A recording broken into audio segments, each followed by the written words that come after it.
All right, I see people filtering in now. Hello, everyone. I'm going to kick it off with a quick introduction. Welcome to our webinar, really focused around breaking the bias in honor of Women's History Month and the 2022 International Women's Day campaign theme this year. My name is Christina Giordano, she, her, and hers, and I'm the Senior Partnerships Manager here at All Voices. For folks who aren't familiar, All Voices is an employee feedback management platform that really empowers employees to anonymously and safely provide feedback, ask questions, share positive input, and report things like harassment, bias, and culture issues directly to company leadership. Yesterday was International Women's Day, and this year's campaign theme is Breaking the Bias, which really inspired today's conversation. And we really want to discuss tangible ways to work together to create a world with more gender equity, mitigate bias, stereotypes, and discrimination. To set the stage for the conversation, a couple of stats. We know that 42% of women have unfortunately faced gender discrimination at work. And 44% of employees have experienced harassment at work, meaning they experienced personal harassment, bullying, discriminatory behavior. And this includes online, as some folks are working from home right now in a remote first world. So really excited. Thank you so much to all of our panelists for being here today. With that, I'm going to pass to our moderator, Kristen, who is the co-CEO and co-founder of Title Equality. Title Equality is a tech-enabled strategy firm with a mission to equip really individuals and organizations with the tools to create a world that is more equal. With that, I will pass to Kristen and stop talking. Thank you everyone for being here. Thank you so much for kicking us off, Christina. I'm so excited to be here. As Christina mentioned, my name is Kristen Leash. I'm co-founder, co-CEO at Title Equality, and my pronouns are she, her, and hers. And I will very quickly stop talking as well. I'm really excited to introduce this panel to you, or rather have them introduce themselves to you. And they are going to let you know a little bit about their work that they do at their organization, as well as their names and pronouns. So could we get started with Angelique, please?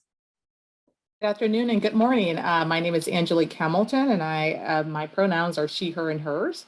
I am the Chief People Officer for Refresh Mental Health, which is a behavioral health organization where I actually lead diversity, equity, inclusion, and belonging and people, culture, engagement initiatives. Thank you, Angelique. Ivori, could I ask you to go next? Yeah, sure. Hi, everyone. My name is Ivori Johnson, and my pronouns are she, her, and hers. I am based in Atlanta, Georgia, and I lead all of diversity, equity, inclusion, and belonging at ChartHop. ChartHop, we are a people analytics company that are equipping companies to make better people decisions with inclusivity and transparency at the forefront of that.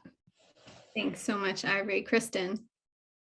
My name is Kristen Chapin, and my pronouns are she, her, and hers. I lead all things people for Clear Ballot Group. Clear Ballot is a software and hardware company, and we create voting systems. So the actual machines where you cast your ballot, as well as software to verify the transparency and accuracy of elections. Thank you so much. And I'm based out of Boston. Awesome. Thank you. And Tiffany. Hi, my name is Tiffany Allen. I'm with Byline Bank. I am Talent Acquisition Manager. My pronouns are she, her, and hers. And I manage all of talent acquisition for the entire bank here at Byline, which is based out of Chicago, Illinois. Thank you so much, Tiffany. This esteemed set of panelists, they cover a lot of territory in the US. And for my part, I'm the solo Canadian here. I hail from the territory of the Lekwungen peoples, the Songhees, Esquimalt, and WSÁNEĆ nations. And that's otherwise known as Victoria, British Columbia. And you too can find out which territories you're on. So I encourage you to get curious about the people who first inhabited your land as well.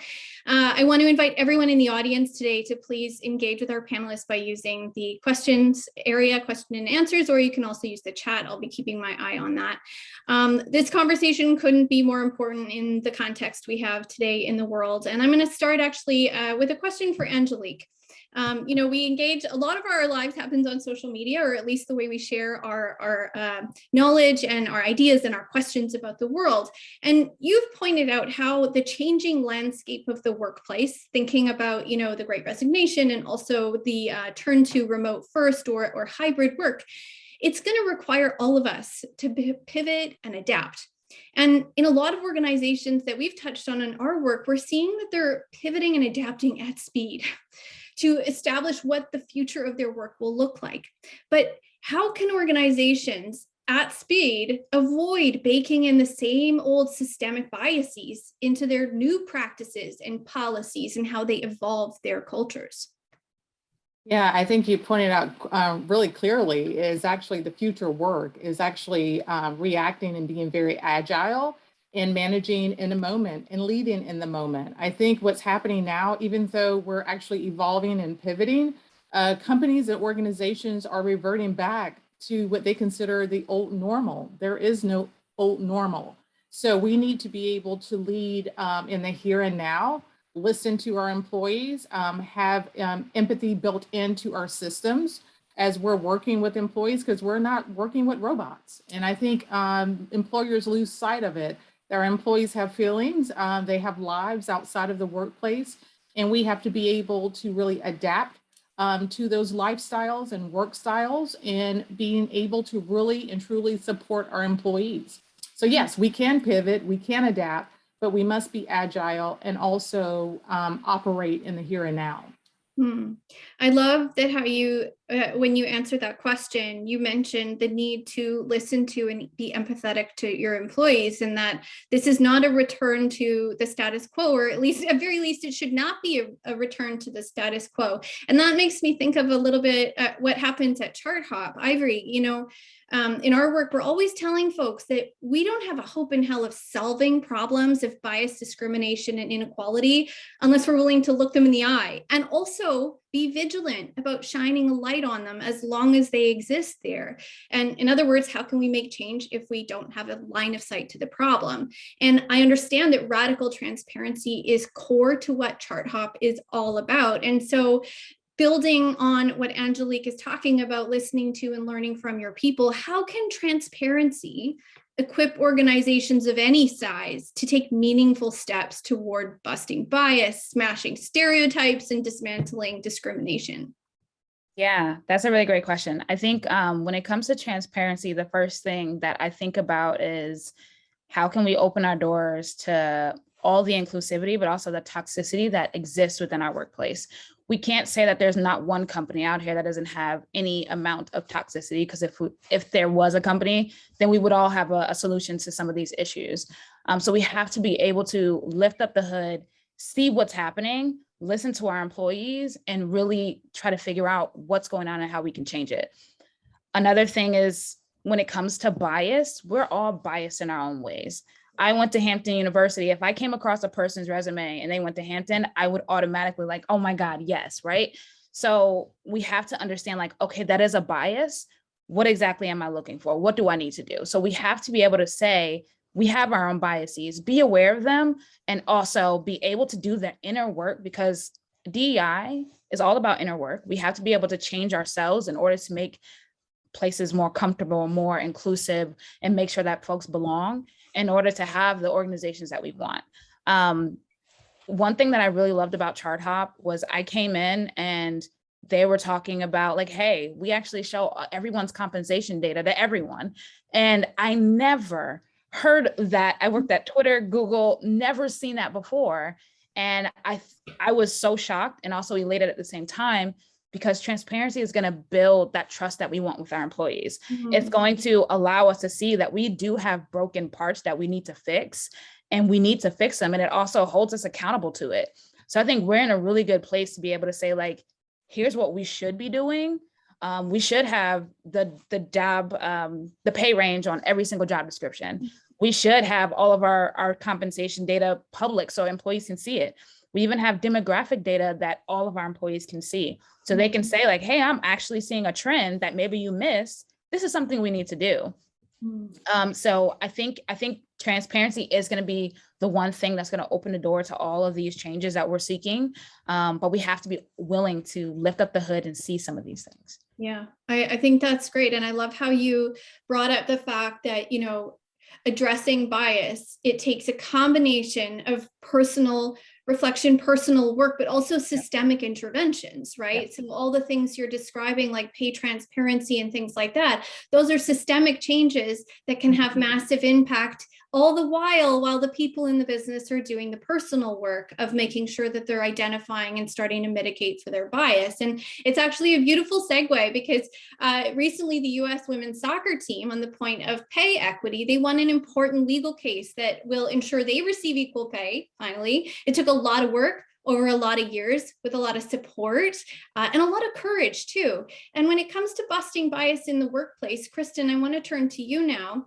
You know, individual contributors have a role to play, like you described too there, Ivori, in advocating for equity, but they don't necessarily always have the powerful levers within their reach. They don't always have a voice at the decision-making table. So how can those in leadership and in people operations ensure that everyone in organization is on a level playing field and receiving things like equal compensation for equal work?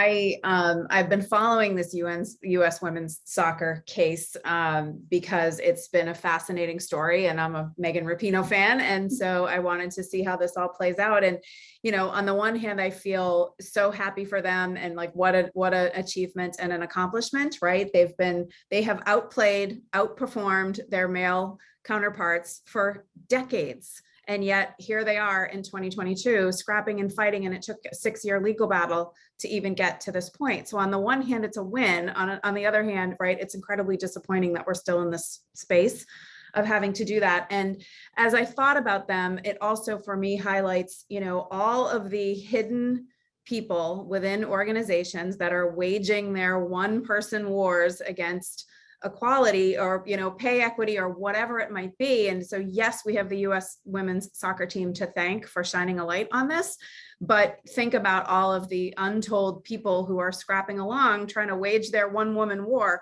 on, you know, on pay equality within their own organizations. And I think it brings a couple of points to light, right? I think that we as leaders have to find the systemic ways that we can battle this by looking at the data, pulling the reports, digging into it, talking to the teams, making sure that our frontline managers have a line of sight into this, you know, information. And, you know, I think the states, to Ivori's point earlier about, you know, the states passing pay equity laws, I think that's a huge step in the right direction.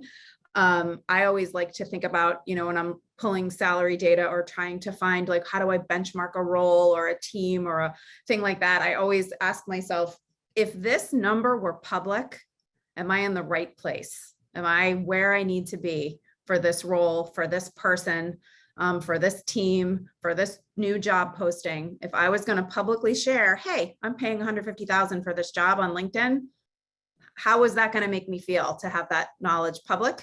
And if you have anything icky going on there in your gut, like you're not in the right place. So I think there's that place to start. But I think it has to come from everywhere within the organization, up, down, sideways, you know, as far up the chain as you can go, and also sideways within the organization. I love that. And I'm going to echo what Laura said in the chat, loving that question, you know, literally a gut check, right? And it speaks to what Ivori was talking about as well. Like transparency is a really powerful lever for accountability, not only accountability internally, but can be inspiring to all those around you. Maybe not even just inspiring, but like raising the bar for what it means to be an organization committed to diversity, equity, and inclusion, where it's like, we're going to muster up the courage and we're going to do this hard thing that seems really scary, which is to put something like pay transparency out there. But we're going to model to other businesses what it looks like to really do this stuff. Right? Yeah. And I think the other thing that is hard from a people analytics perspective is everybody says they want to have data. Well, I want the data, right? Where does that lead me? But the other thing to be careful of is sometimes the data doesn't allow any room for nuance, right? And you're looking at a spreadsheet of, you know, how much should I pay a software engineer with 10 years of experience, but I might have people or with such and such degree, and I might have people on my team who didn't come up through the traditional ranks. They went sideways on their path to get here, or they have experience in other capacities. And this was true in my last company that was healthcare and nurses. And there's a sort of an old adage, like, what do you call a nurse with 1 year experience? A nurse. What do you call a nurse with 20 years? A nurse. And yet I had nurses that took a non-traditional path. They were home health aides for 5 years. Then they went to school and they've got their LPN, and then they finally got their RN, and then they went, RN to BSN. And how do I value that? Because on paper, this person is only going to say they were a nurse for 2 years, but they had 15 years of experience behind that isn't going to appear to me on a spreadsheet. So I think that, we have to use that data as a framework, but we also have to find the places where we value people for the experience they bring to the table and make sure that we don't miss that. 100%. And I think that helps me lead into a question I've got for Tiffany, which is, Tiffany has extensive experience in HR, and sometimes leaders can be asking, show me the data about this, that, or the other thing, but it's kind of a stall tactic, or it's like a veiled in, I want to make a research-backed decision, but really I don't want to move in this way. So I'm going to give you some busy work to go find me the numbers. And the fact is, we've been touching on HR processes for a long time in an effort to solve for bias and inequality for good reason, right? A lot of people come in and engage with those processes, and biases are at play in how we write our job descriptions, right? How resumes are assessed, how interviews are conducted, all these things.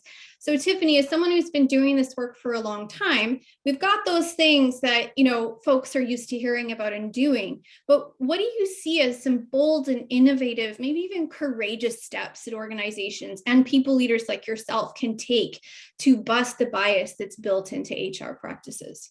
I think the first step, or the major step that everyone needs to take, is that everyone should be held accountable. Hiring, transitioning employees, internal mobility, everyone is responsible for that. It's not just the employees or the managers, it's everyone from the top to the bottom. But I think awareness is very important. And someone had mentioned this earlier. Being aware, number one, of what we're doing, what our goals are, what we're looking to do, and the why behind it is very important. And some hiring managers don't have that self-awareness or the business awareness of what we're looking to do. Another bold target or tactic that I like is that it's a collective effort. It's myself as the recruiter, my team, it's the hiring manager, it's the referrals, it's everyone. So we all have to have a part of that interview process. And I think it's really important. I know at the end of the day, the saying used to be, it's ultimately the manager's decision. I think it needs to be a collective decision. And we should also do a little bit more with our interview formats and structure. I also think it's very important to mandate, to go back to the norm. Like, let's go back to the nuts and bolts. Do we have candidate slates? Who's part of that slate? And that goes back to this being a family, or this is a collective effort. Who's sourcing those candidates and presenting these individuals in front of the managers? And is there a diverse, qualified slate of candidates? And if it's not, go back to the drawing board, because that's your piece of the puzzle that you're accountable for. So if you don't present that information or that person or those people to the manager, how are they going to make that a collective hiring decision? You've made such a key point there, Tiffany, around, we've seen the problem continuously kind of sit at the point of the hiring manager, not meaning that hiring managers are horrible people. I mean, making biased decisions, like Ivori pointed out, we're all biased. And unless there are systems and tools in place to mitigate, we're going to make decisions based on them. We're all susceptible to that. But you said something really interesting, which is like, when the decision is in the hand of one, it actually needs to be put in the hands of many. And the idea there being that if there's a systemic problem and we look at the pieces of that problem, maybe the solution is in the opposite to that. So similarly, if only a few people know about pay, maybe the solution to pay inequity is a lot of people need to know about pay. Absolutely. And I'm going off script here a little bit, but I'm curious where any of the other panelists here have seen, an innovative solution come out of the opposite of what the problem looks like. And so again, I'm letting our audience know that this wasn't a pre-scripted question. So we don't know what kind of answers we're going to get here. But yeah, I just open that up. Or if you have something you'd like to riff off of what Tiffany just said, also I'd be interested to hear that before I go to a question we've got in the Q&A. You know what? I do have a little comment to that, a quick comment. what we're experiencing now with the great resignation and everyone is jumping ship and looking to do different things, the number one answer to that, so the number one solution from some individuals here at my company is we have to pay them more. They're leaving because we're not paying them. And there's this big project. Let's look at the pay equity. Let's make sure that this role is priced properly, etc. But at the end of the day, it didn't boil down to salary, which was the number one. I think that's what it is. It was actually engagement. And now that we're all remote, we didn't train our managers on how to keep engaged with your employees who are sitting at home. We didn't tell our managers to tell your employees, stop working at 5 o'clock. You don't have to work to midnight because it's there. So the engagement wasn't there. People were literally burnt out. And that's where they were looking to do something completely different. Instead of throwing dollars at the issue, let's take a step back and actually analyze what's happening and why. And how about we just talk to our employees? Right. How about we just ask them a question? Let's just ask them How would you be more engaged, right? Exactly. What happened? Yeah. Amazing. Thank you, Tiffany. I'd love to add on to that. I totally agree with what Tiffany said, right? So like, it's the great resignation. Candidates aren't, yes, they're interested in money, but you hire someone and they come in and they're making X amount of dollars, maybe a $20,000 increase in what they were making before, but they're unhappy. Their manager isn't engaged with them. Their culture is toxic. They're going to end up leaving quicker than we were able to get them. So I think one thing that we're trying to do at ChartHop is, what can we do to make sure that our foundation is good, that it is inclusive, that we have a place of belonging, but we're also thinking about mental capacity, that we're thinking about work-life balance, flexibility, things like that actually matter to people. Because as we've seen through the pandemic, we all want to be closer to our families. We want time back in our days. That's why the great resignation is here. So I think if companies can switch to think a little bit more like that, then you'll see more candidates come your way, and then money won't be the issue. This might be up Angelique's wheelhouse a little bit with wellness and things, seeing that people aren't just wanting money to make themselves feel like they're included and valuable in a business, but what else can an organization be doing or thinking of or asking their employees about? Yeah, I think it's important. I mean, I'm going to just revert back to what Tiffany and Ivori stated, that it's really important to really listen to your employees. I think this is a time, I know we keep hearing, the great resignation. I think of it as a great revelation. Employees are revealing like, hey, you haven't been listening for X amount of years. You forgot about us. This is what is important to me. And then the example that Tiffany gave where, the organization is throwing money as a result, to solve it. Again, you're failing to listen to what's important to that employee. One of the things that's most important is wellness. Before the pandemic, it was that work mentality. You had to stay on all the time. And I think now employees are seeing that there's a light at the end of the tunnel, and I have the option of actually turning off the light and turning it back on. So I think what, as an organization, because we're centered around mental health, one of the things that we focus on is the wellness of our employees and how important that is for them to have that overall health, and so that they can do the best jobs that they can do. And I think that would go for any organization, really considering and caring about your employees and what's important to that employee. That will add so much value than any survey, any engagement initiative, or in any indicator that you would ever have. So I think first and foremost, just listen to your employees and what they have to say and what they're seeking for in your company and inside of the culture. I'm going to turn a question over to Kristen, building on that, Angelique, because I think, I can tell, for example, that at Ivori's work and at Tiffany's work, where people are in these roles, you all care about your people's experience, and so the people in your businesses may have the advantage of having someone like yourself, Tiffany, or Ivori, where they're actively pursuing ways to help.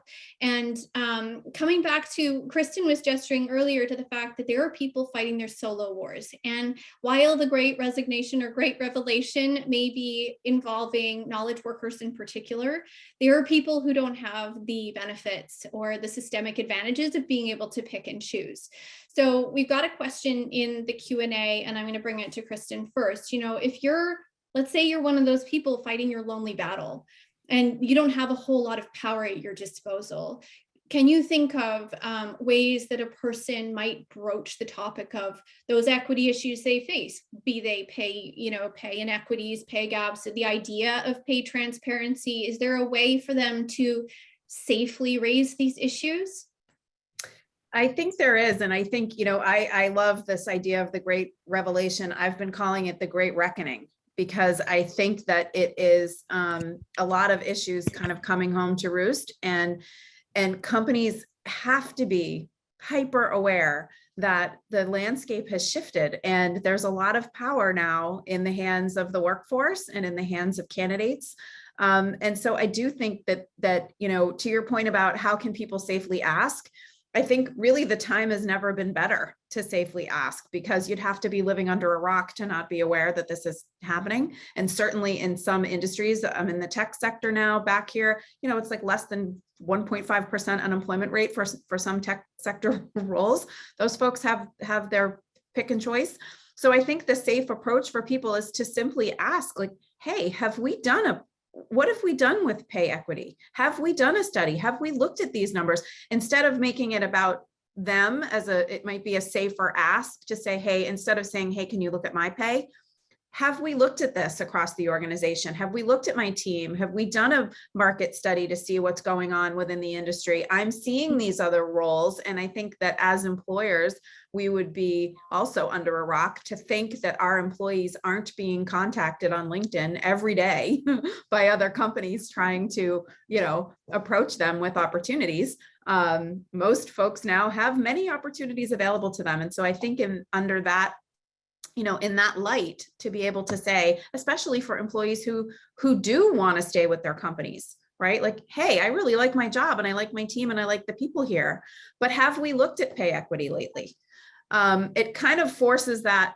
What is the company? Let's be honest. What are they going to say? No, they're not going to say no. And if they haven't looked at it, they're going to start looking at it quickly, because they don't want to be in the position of saying no to somebody that they haven't. They would be foolish, to do that. So I do think that there are ways that people can ask without putting themselves out on that limb. Because I've been there too earlier in my career, and it's scary, and you feel like it's risky, and you feel like, what if they don't take me seriously? What if they don't listen? But I think to approach it from a more systemic place, and then if you have to keep picking, just keep doing it. I like that. Just kind of reframing it. You may have your own interest in having the issue addressed, but framing it as an organizational risk or an organizational opportunity, right? To be able to bring in the best talent. Ivori, what are your thoughts on this? Yeah.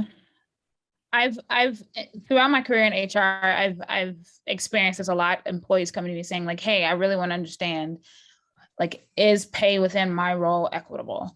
And it was more of like a personal feeling, and it possibly came from those that were Black and brown. And they would go to HR, and then there's this tension with HR because they don't feel like they can trust HR either. So it's like, how do I even address this? How do I make change? How do I make sure that I'm being paid fairly? So I do think reframing the question could help, but I also think it's people that are in my role, right? Like, employees don't feel comfortable going to HR anymore. They want to come to people like me, people that are in DEI, that are leading this work, say, hey, I actually think something's going on. Can you help me think about this? Can you help me figure out if this is a broader problem? And then you see leaders like myself going in and saying like, hey, I actually think we need to look at this stuff. And then I have a seat at the table, other DEI leaders have seats at the table, and the conversation can come up as a business opportunity, as a way to ensure that we're paying people equally so that they want to stay. So I think utilizing if you don't feel comfortable going to HR, go to your DEI leaders and saying like, hey, what can we do? Utilize the channels that you feel most comfortable with, but don't feel afraid to bring up the topic because it needs to be talked about. Yeah.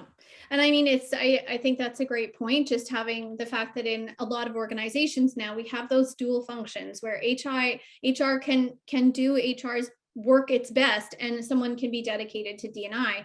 Not all organizations have a D&I function yet, and it's still disproportionately falling on the shoulders of folks in our HR where that function doesn't exist. So to you, Tiffany, we've got a question in the Q&A. You know, if you're a person in HR, how would you suggest that they go about starting to ask these important questions of employees? I mean, there's, to Ivory's fact, or point, the fact that some people don't feel comfortable because, you know, HR can be a risk mitigation and compliance area. So how can you go about creating the situations in which people feel they can be courageous and candid about sharing their actual perspectives and their desires around this? What kind of thoughts do you have on that?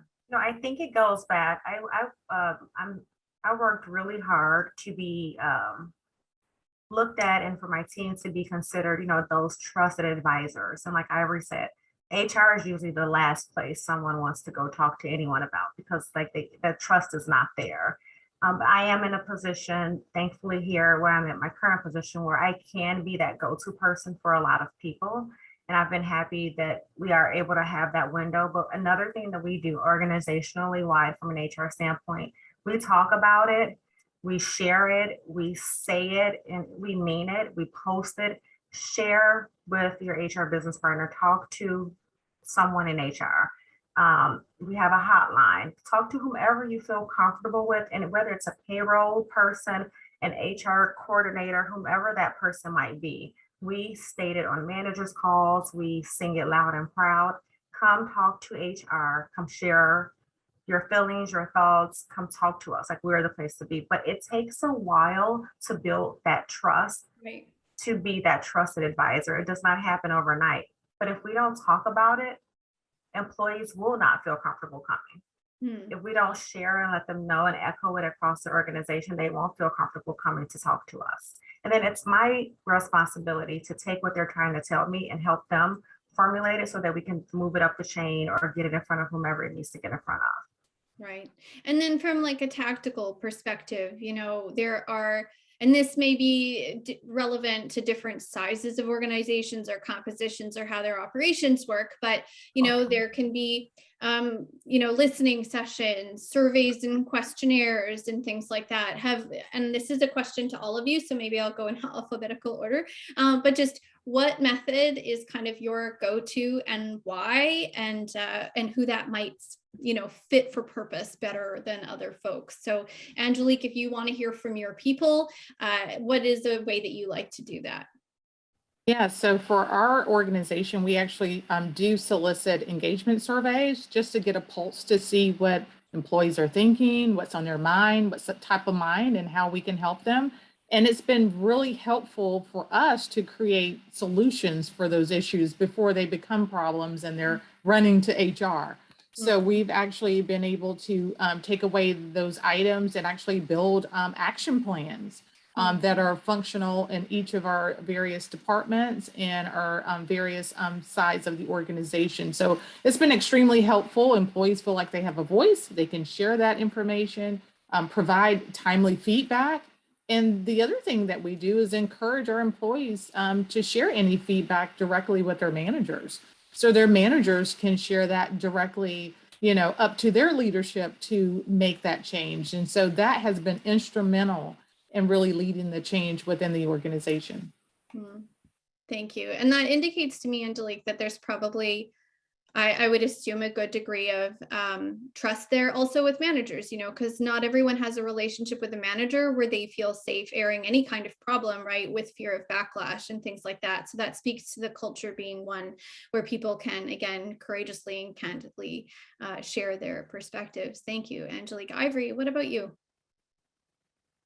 Yeah, actually, this is something that I've went back and forth with for a while, is like, how do you make employees feel comfortable with just wanting to share what are things that we can do better? I think engagement surveys is one way to really tap into employees and give them a voice. But I also know that those things happen either quarterly or yearly. So how do we tap in with them a little bit more often? One thing that I implemented at ChartHop is we have this series called Ask Ian. So every week we have a all hands meeting with our entire company, and we give our employees the option to say, like, you can ask anything. It could be about Ian's daily life. It can be about myself, anything that you would like to see changed. You can ask anything in that moment. You can submit it beforehand. You can raise your hand during the all hands, and you can also do it anonymously. So this actually gives employees the ability to say, like, I want to address something, but if I want to be anonymous about it, I can. So that way it's addressed and we have to answer it on the spot. And if we don't have an answer, we come back next week and say, I know this question came up. We want to answer it. So that way our employees hold us accountable. We give them a place where they have a voice and they can bring up anything that may be bothering with them in their work, the company, the industry, whatever it may be. But they actually, I feel like they have a voice and that they can express anything that's going on that they want to see changed.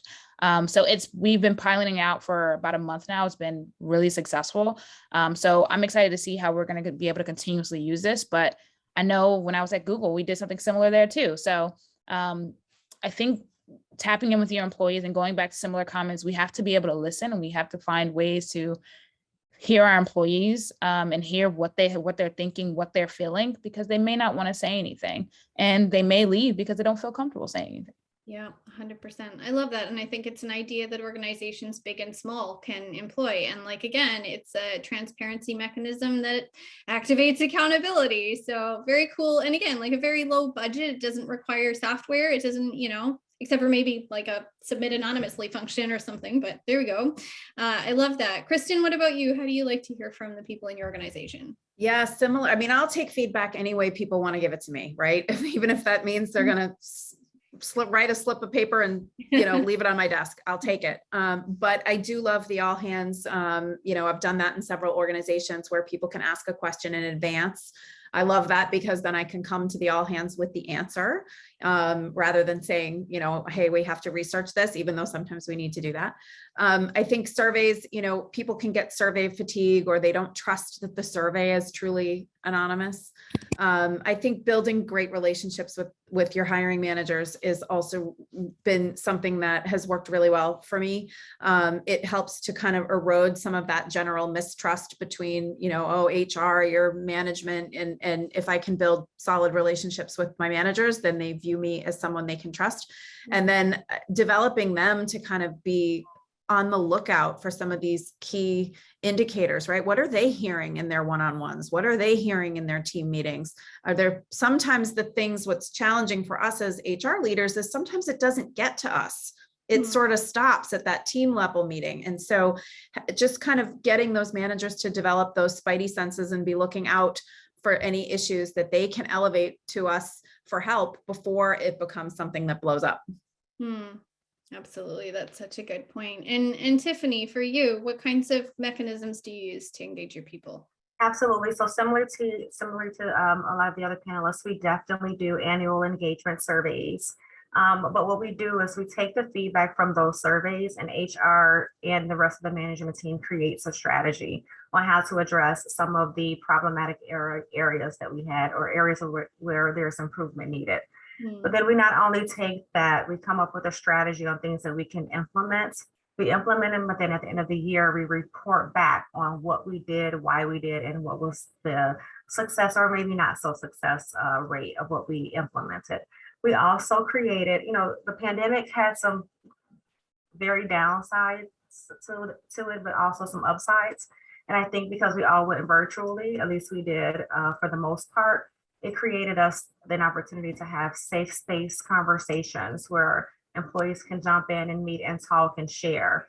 And some of these safe space rooms, we did them with Byline Bank employees, and some we hired external people to come in and moderate so that our employees can feel a little bit more comfortable sharing. And we also implemented with our CEO.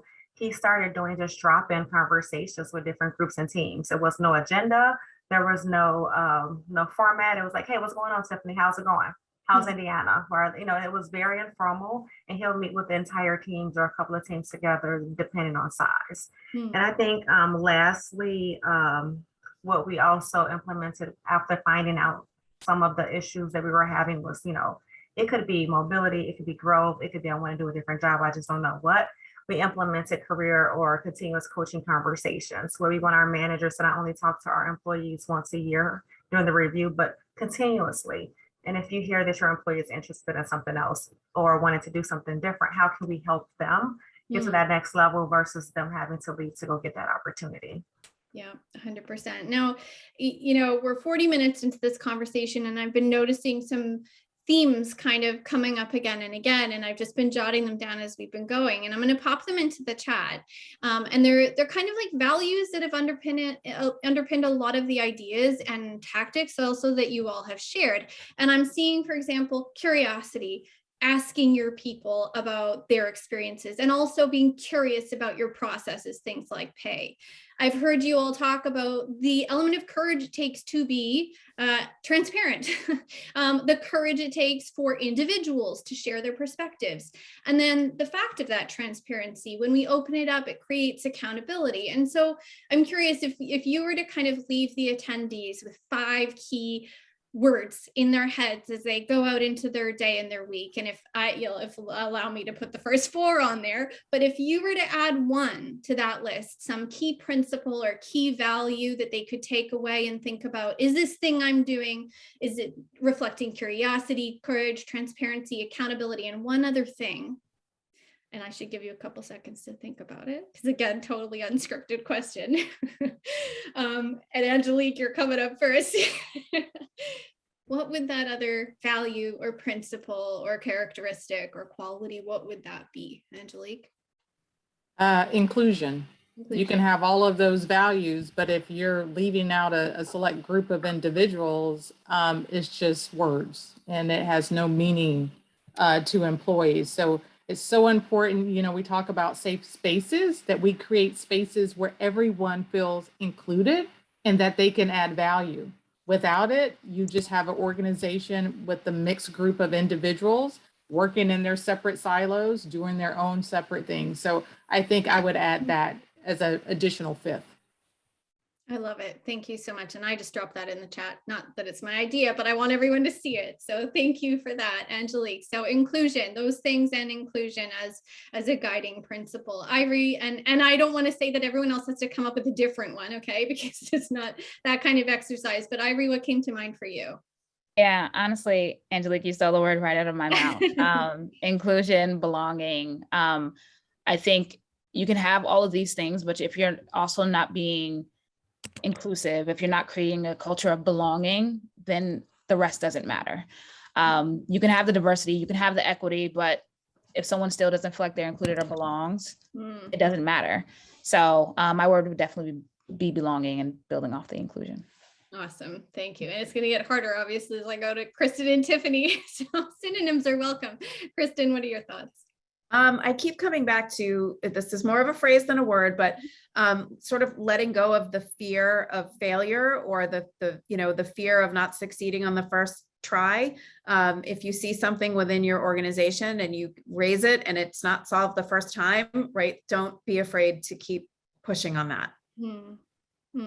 Gotcha. Yeah. So that's a little, it's both, yeah, letting go of the fear. And then, this comes back to a point that was raised earlier, that we don't solve these problems and they're done. I mean, bias, right, inequality, injustice, these things creep into our work and decision making, even in organizations we're really proud of, right? And we need to be like constantly curious about, how is bias showing up today and for whom, and how can we find out how to help solve that problem? So knowing that this is all about co-creation, iteration, and constant improvement in the same way. I mean, gosh, what business doesn't look at their products or services and go, how can we improve today?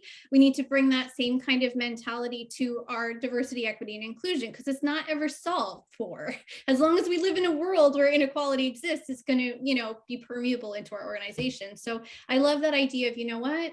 This is not a thing we fix, but it's a thing we constantly work at and are okay with it when it goes wrong, because it's an opportunity to do it better. So I love that. Thank you. Tiffany, off to you. So I think the one word, or maybe there's 2, would be for me, positivity and peace. Listen, if there's so much negativity taking place in the world every single day, you don't need negativity at home or at work. So if it's not a positive or peaceful situation, outcome, exercise, whatever it is you're doing, then I don't think that you should keep pushing for it, because no one needs negativity. No, absolutely. Any additional negativity. Yeah, no, you're right. And you know what? some of you will be familiar with Bell Hooks, and Bell Hooks talked about a love ethic, and that we can be driven by anger around injustice and frustration, and we can still do this work in a way that expresses a love ethic. And I mean, when we create a more equitable, inclusive organization for people around us, what is that if not expressing a kind of love for their full humanity? I mean, I know that this is not a word we often use in D&I, using the word love, but that's what it is. It's recognizing you might come from somewhere different, look different, sound different from somebody else, but you deserve a full and equal opportunity to reach your full potential. And that's a really loving approach to take, right? So I thank you for bringing that to us. Now, I've got a question again for everyone, a final question, and I invite you to take as much time as you like, and folks in the session can still bring their questions to us. But what is your call to action? For the folks listening to this call today, who will listen to it when it's recorded later, we started in the green room or behind the scenes saying, International Women's Day could be a call to action too. What is it that you would challenge folks here to guide them as they attempt to take next steps, to be innovative, to exemplify that courage, to be transparent? What is your call to action to them? And Angelique, I'll start with you again.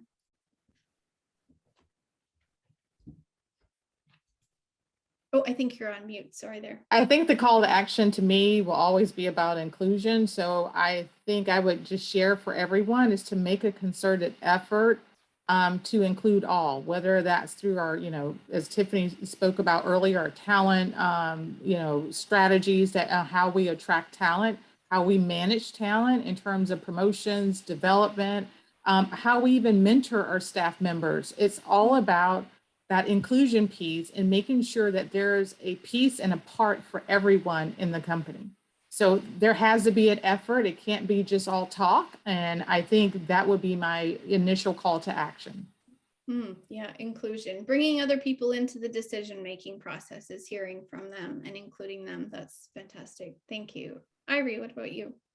Yeah, I would say my call to action would be something that's been on my mind lately. So we all recently seen that Salesforce began to connect the DEI goals to their leaders' compensation, something very top of mind for me as well. And I think we all want to do the right thing. We all have the great intentions, but sometimes we all still miss the mark. And in order to be able to make the progress that we need to make, we have to be very, very intentional. And I do think linking DEI goals to performance or to pay is the way to go. So if you do have an opportunity to think about this in your organization, if you can influence your leaders to take a stand and say, like, yeah, I want my bonus to be tied to our DEI goals, that will show that they are accountable and that they are leaned into this work. It'll build that trust with employees as well. So go there. Let's do the hard things. Let's see if it works. We never know. We're all trying to figure it out as we go, but we have to make these intentional steps in order to make change so that we can see more inclusion within our workplace. And I think building on what you said, connecting it to Angelique's, let's see if it works, were some words you just said. And anytime we innovate, we need to be checking that, because that reminds me of, for example, in the Susan Fowler days at Uber, they tied compensation to DEI metrics, but it was weaponized, and they did not have the avenues for conversation and communication that could identify that. So it was, a fantastic idea in concept, but it wasn't equitably distributed in execution, and there was no way to know, well, until there was a whistleblower, right? So I think marrying your ideas there of let's innovate and let's push the boundaries, and let's not forget to include everyone in the decision-making and feedback process so that we can hear, has this achieved the desired outcome, the intended outcome, or is there some backfire we don't know about because we haven't included people in the feedback?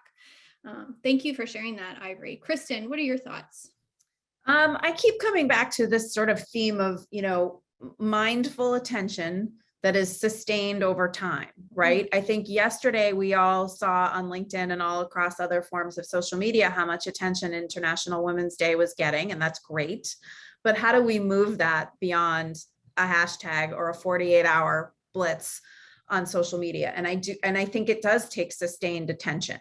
and a commitment to make sure that your organization is giving it sustained attention. And that needs to happen, at the highest levels, from your board of directors, your executive leadership. And I would push organizations too on, funding and budget, right? If this is important to you, fund it, because it can't happen if you don't have the tools and the people and the resources, or it becomes a lot harder for it to happen if you don't have the tools and the resources to put that sustained, to give it that sustained attention over time.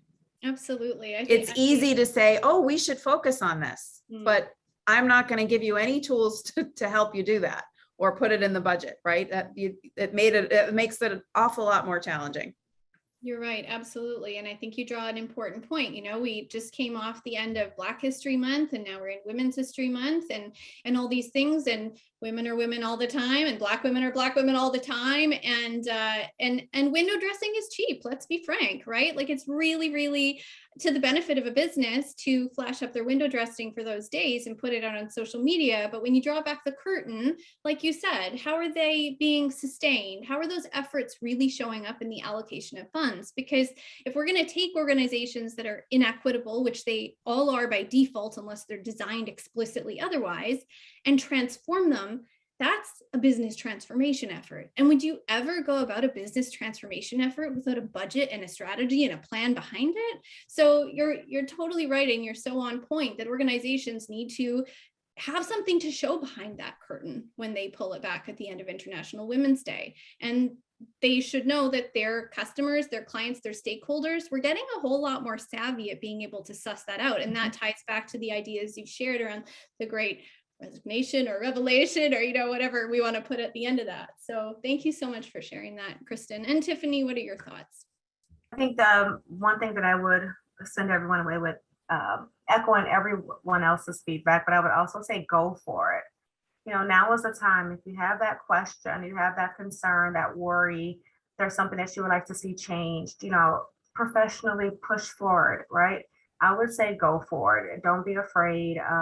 Put your thoughts into action, put them on paper, have them organized, and go talk to someone, meet with someone, do whatever it takes, but don't be quiet. If you want something, go for it.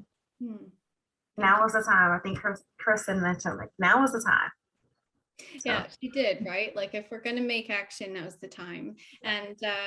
And again, like, speaking back to what Kristen said, that we need sustained attention. Our organizations are very used to shifting their attention to whatever is the major, issue du jour, and putting their efforts there, when really we need sustained efforts behind what's going on. And now is the time that people can create community. And so with the few minutes we have left, and again, totally unscripted, Christina, who's running the show, I'm so sorry, but where do you go? What is a resource that you find support in, community in, maybe, those maybe accountability for yourselves? And where is a place that you find something that builds you up in your work? Again, totally off script question.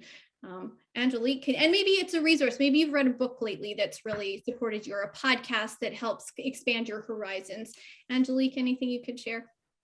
Yeah, so I reach for a lot of different resources, whether it's HR related, people operations related, but where I go for in terms of support, just to do my work, is actually just the encouragement of my family and friends. I mean, I always have had that support emotionally, and as we're going through these different times, it's so important to have that connection to family.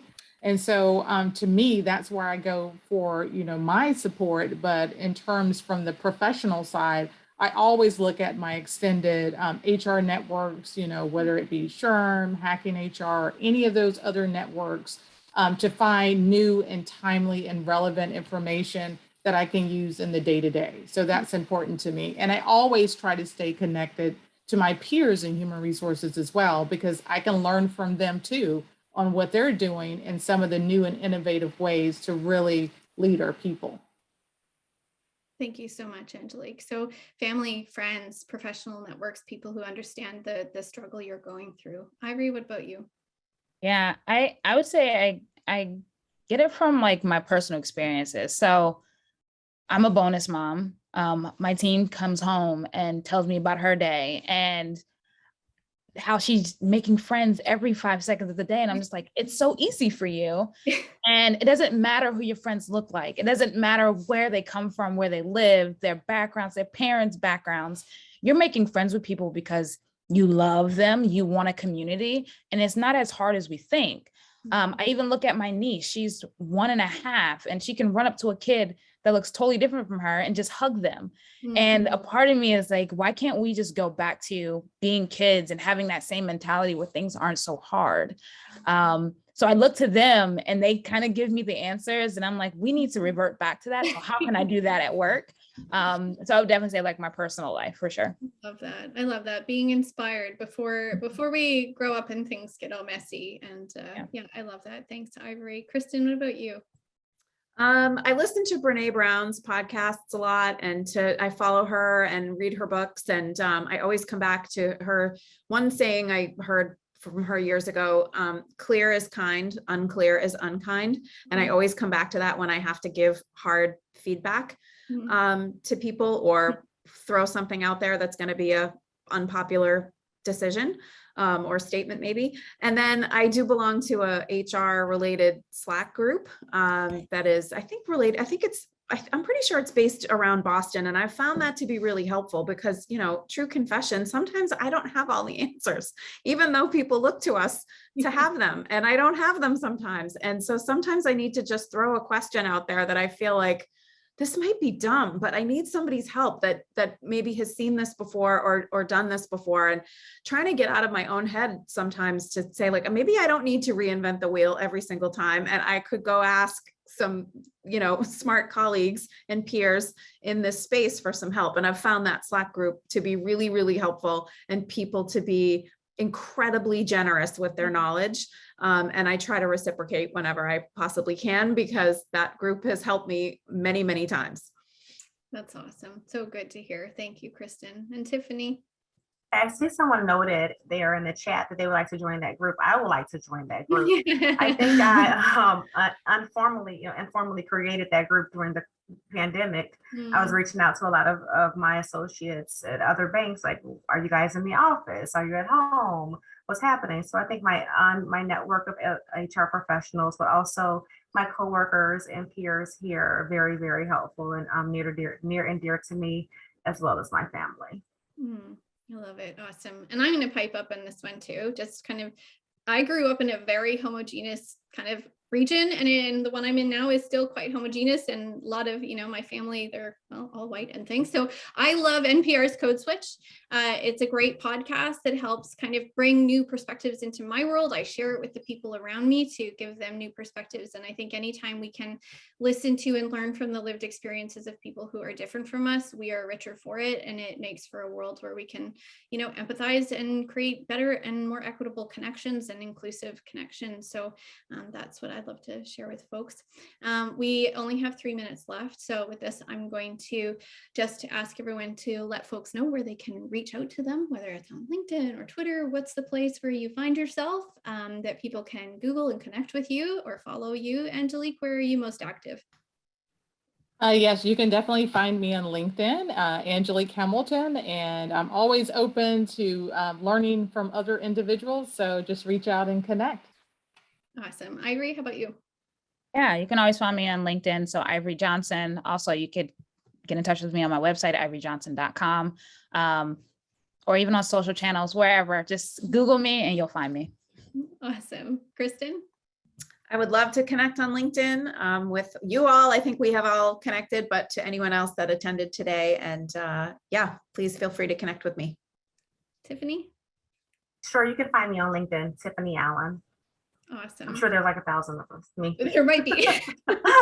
But for everyone attending, there's going to be the preview or the recap or the downloadable, something to that effect, from All Voices, where you can find more details about where to find and connect with your panelists. I invite you all to continue this conversation in whatever ways are organic, whether that's connecting with the panelists here or in your organizations. You can share the recording after the fact if there have been insights here you want to bring to others in your community and in your network.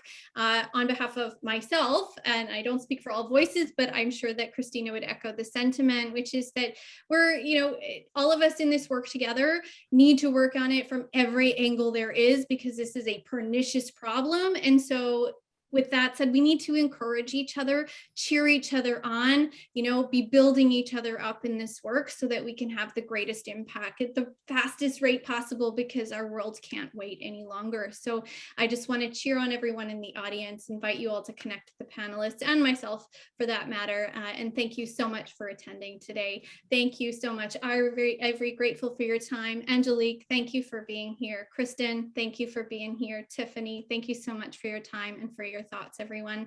And with that, I will bid you all a happy Wednesday afternoon. Bye.